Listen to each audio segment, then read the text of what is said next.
I'll edit all this so we don't have to worry about that. Okay, welcome back to the channel. So we're up at the boat today. We came up yesterday afternoon, but we were tired from all of the farm work and we just didn't get a lot done. We got a lot of napping done, but anyway, we got up this morning and Becky got down there and painted one of the bilge bays in the engine room, and I got in the back cockpit bilge area, I guess you'd call it, on the back of the boat. As I'm trying to trace down these bilges, and so I'll show you some video pictures of all the different bilge controls we have on the helm, the lower helm. And as I was troubleshooting for a prior video that I haven't even put together yet because I got so frustrated, because it's just 40 years of wiring, as you'll see in some of the excerpts here. It's just, you know, cleaning up other people's messes that happen over time. It's just the way it is, and I'm sure somebody says the same thing about some of the stuff that I've left behind. So that's just the nature of the beast. Don't forget to like, share, and subscribe, though. We're always looking for new subscribers as we try to push to 1,000 subscribers on our channel. So we appreciate those that have subscribed. But if you haven't, go ahead and subscribe, hit the like button, comment. We like to interact with our viewers and share so that we can grow the channel. It really helps us as we prepare for America's Great Loop. So we're just sitting here thinking about what we want to talk about today as we get prepared for November and our departure on America's Great Loop. What are your thoughts, Becky? It's coming sooner than I expected. That's my thoughts, but I'm doing my best to be prepared, guys. Yeah, she's buying all kinds of clothes and stuff, and you know, stowing it away on board with specific instructions that I shall not touch any of it until we depart. Yep, he's got to look sharp on the trip. Yeah, well, I don't know if that'll happen, but I guess it's more about not trying to get greasy, oily stains on it while I'm doing the work, which we're showing you some of in these videos. As you probably heard me talk about already, the bilges, just, you know, getting them squared away, going back through the original survey and seeing, you know, what was called out. Like one of the things is minor, was GFI outlets in all the boat, which is now required. They were already in the head, but up here in like the galley and the salon area, they're not GFI. So we have to, you know, replace those and change those out, and just little minor things like that. But those are certainly, you know, from a, you know, compliance perspective or a code perspective, I guess, you know, those are things we got to do. But, you know, the fundamentals of the boat are what I'm more worried about initially. You know, the bilges, the anchor winch and the anchoring system, the davit winch and dinghy tender that, you know, we're going to put on board yet. So, you know, bunch of stuff to do there. Becky's been down there doing some painting. It's mainly cosmetics, but the engine room is battleship gray, and it was the original colors. We're painting all of the engine room and, you know, the cockpit bilge area white. You know, we're using bilge coats in the very bottom so that it's, you know, more oil resistant. Not that we've had any oil issues, but we just want to get ahead of the game, get the boat, you know, more up to what I'd call modern standards, for lack of a better term.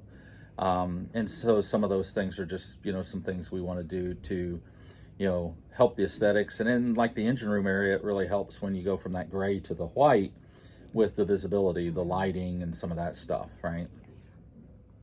We're going to put some lights down there too. Yes, we are. Me. I need to remember the we, the W, E, W-E, becomes a M, me. So the we is always a me. Can't help it. Yeah. Gotta have it. Becky did today. She painted, so she got down there in her sweats. As you can see. Yeah.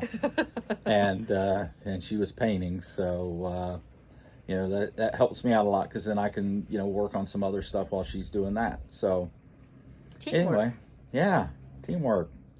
So don't forget, like, share, subscribe. We're trying to grow the channel. It doesn't cost anything for you to subscribe, and we appreciate it if you do. Most of our viewers and our views are from non-subscribers. So if you happen to stumble across our channel, hit the subscribe button. It really helps us out. We're trying to grow the channel as we prepare for the departure on America's Great Loop in November. November. And this is, what month is this now? This is April. April. The end of April. Almost May. So 6 months out. Yeah. We got a lot to do. And I have another list that he doesn't know about, but that's okay. Is it mechanical or cosmetic? Absolutely not mechanical. Well, mechanical takes priority. We'll see. We will see.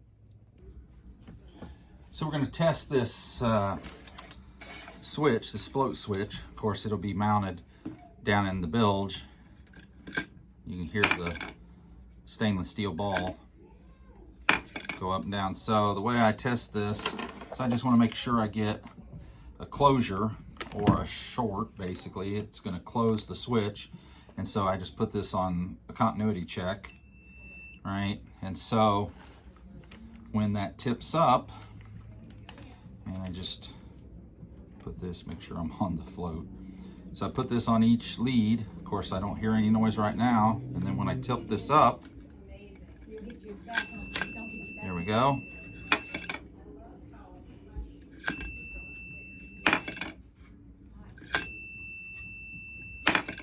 So that way I know the float switch is in good shape. Okay, so what I've done is trace the wiring from the aft bilge. Of course, I knew where it went because this is labeled. Well, it's hard to see. Aft bilge. I went ahead and pulled this because I've got another one of these three-way bilge control panels on order, and I wanted to see, you know, the thickness of this, and because I think I'm going to mount the next one over here, so I'll have to remove that one. I'll have to take my jigsaw and saw out the opening so that the switch can go in, because I'm going to control the sump for the head, which is actually, and I'm going to have to draw a diagram so you can see this. So this says sump pump. So the yellow wire from the bilge pump, which is the sump pump for the shower and the head sinks, it's a collection basin that then pumps it overboard because they're below the water line. So it was labeled sump pump, right? No three-way switch. I'm going to, again, draw a diagram. So a yellow wire, there was a yellow, a red, and I think a black wire. 3 wires that came from that automatic bilge. The yellow one came up here, and so this side is the battery hot side. So when you throw it, it puts power on the yellow, which I think is manual. What is bizarre is that, you know, I traced the red wires, and it was directly on the back of battery number 1 on the battery switch. So no fuse, no nothing. And I assume that was the automatic side. So automatic had power all the time. And then if you came in here and flipped this switch, it would manually pump. But then you'd have power on both sides of that bilge pump. It's just wrong. So I think I'm still going to pull the power through this breaker up to the 3-way switch and then out and back to the sump bilge for the shower and the sinks. But I'm going to put the 3-way control switch up here just above this one and do it right. So right now I'm troubleshooting the aft bilge. This didn't have a fuse in it at all. You saw there was a fuse in the line back there in the cockpit bilge area.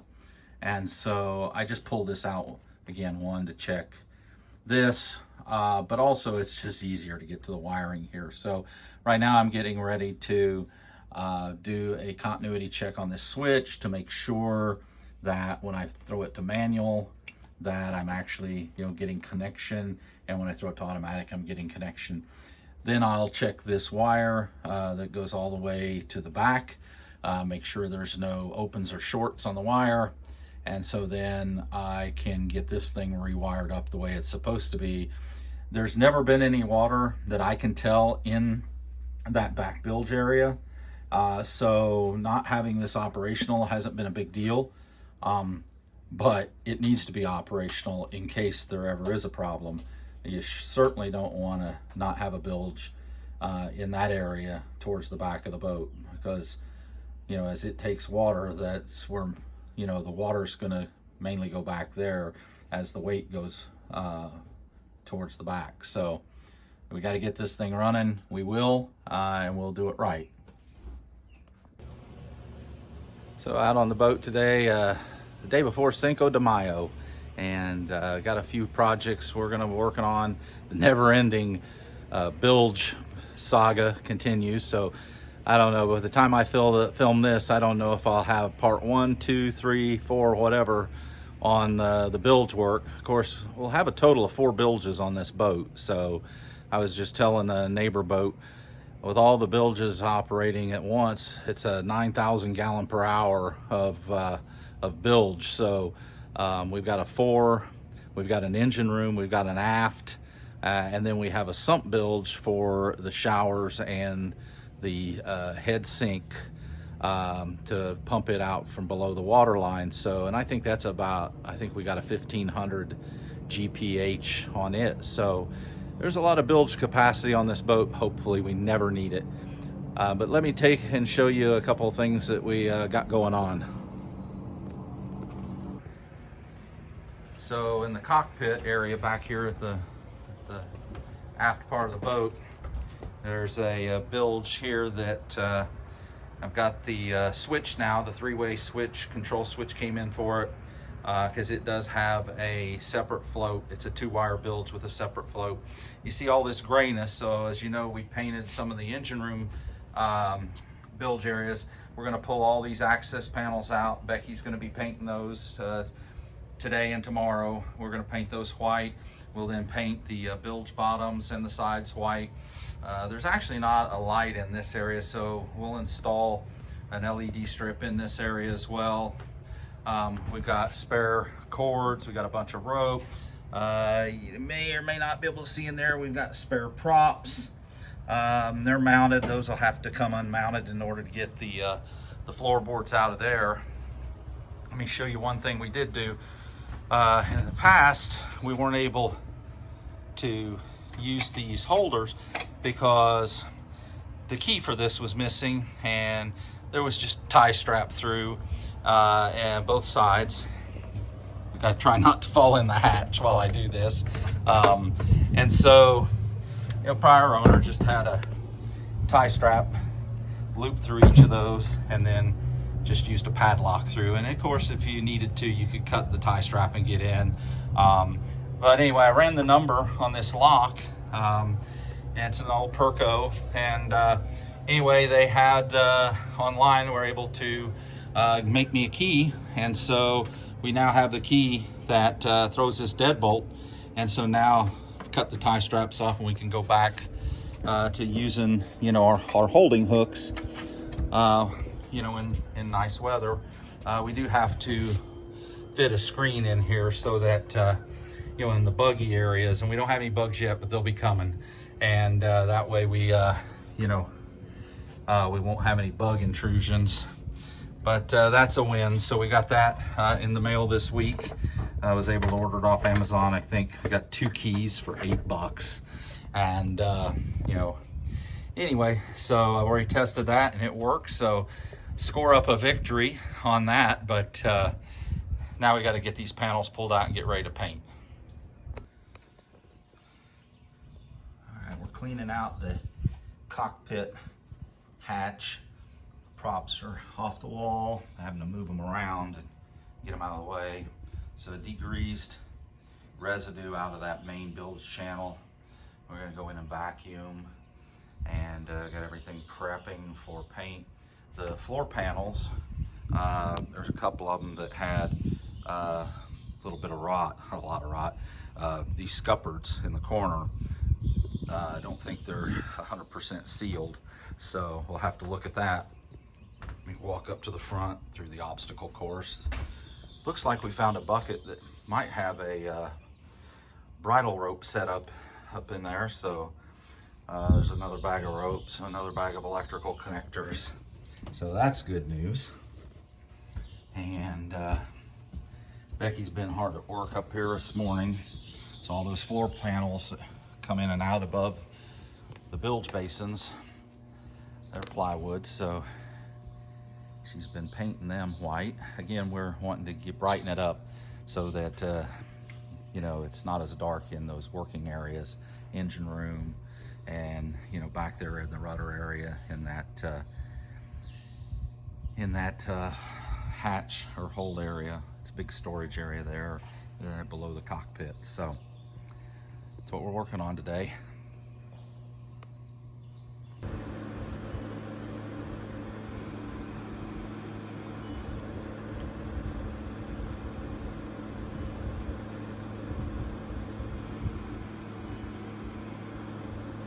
There she is, the painter.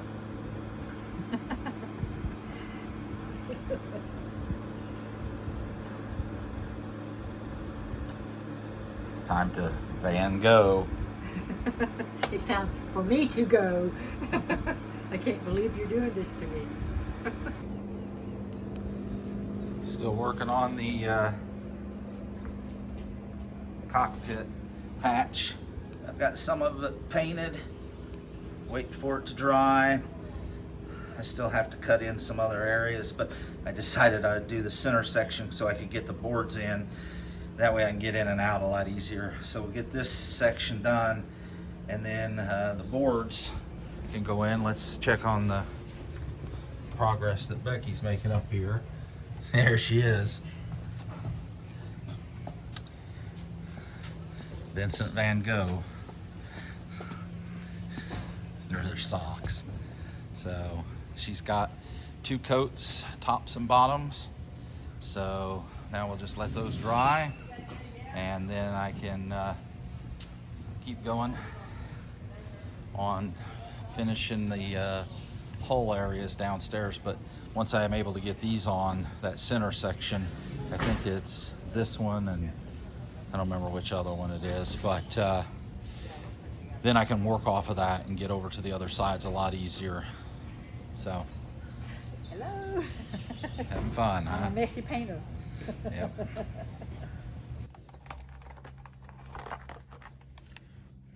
Okay, we picked up the 3-way switch. The cover for this fuse is in the bottom of the package. You can see it there. And so this will connect to our sump. So we'll bring the power from the sump breaker, and then we'll bring it up to this 3-way switch.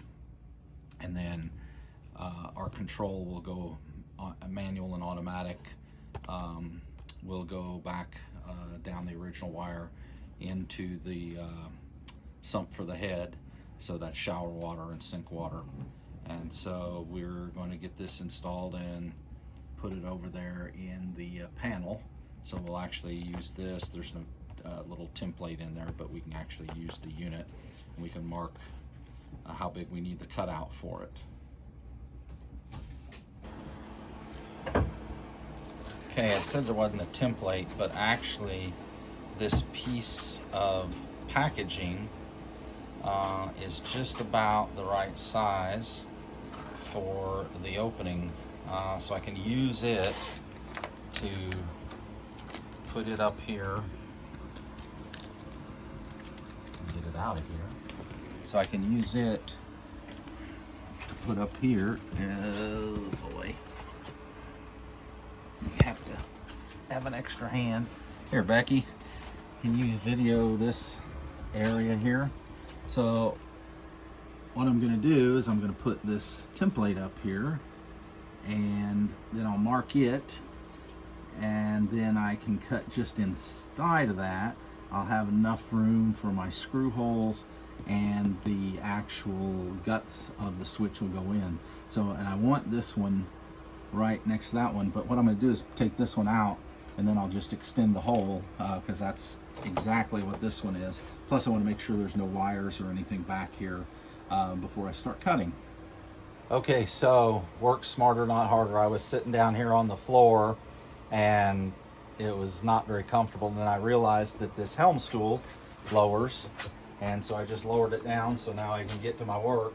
And so I've got this multi-purpose tool. I've marked out where my cutout needs to go, and so I'm just working on, and there's no wires here. I've kind of brought everything out, so no risk of cutting any wires.